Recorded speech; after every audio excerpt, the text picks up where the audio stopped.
आम्ही जनावर नाही, आम्ही माणसं आहोत. आणि हा चहा नाही शिकलाय.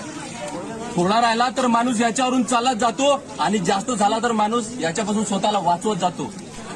लक्षात घ्या. इथं तुकडोजी महाराज म्हणतात, रस्ते सर्व घाणीने भरले, आजूबाजू डबके साचले, एकही काम ना होय, इथल्या सरपंच ग्रामसेवका होऊ नये. त्या गावाच्या वावराच्या रस्त्यात आणि गावाच्या रस्त्यात काहीच फरक नाही राहिला.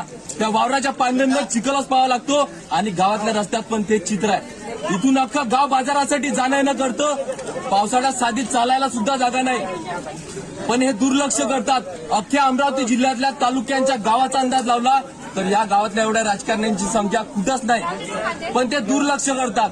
इथं तुकडोजी महाराज म्हणतात, जेव्हा राजकारणी होते आडशे तेव्हा उपभोगाची वाडे खुशी, त्याच उपभोगाची वाडे खुशी तेव्हाच अंतर पडे कार्याशी गाव सेवेच्या.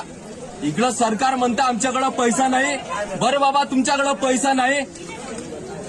खासदार, विधानसभेचे आमदार, सरपंच यांचे भत्ते वाढवण्यासाठी तुमच्याकडे पैसा येतो.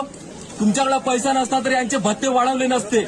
बरं बाबा, तुमच्याकडे पैसा नाही, बाजारपेठेचा रस्ता बांधण्यासाठी पैसा नाही, रोड बांधण्यासाठी पैसा नाही, तर निदान खडीकरण तर करून द्या.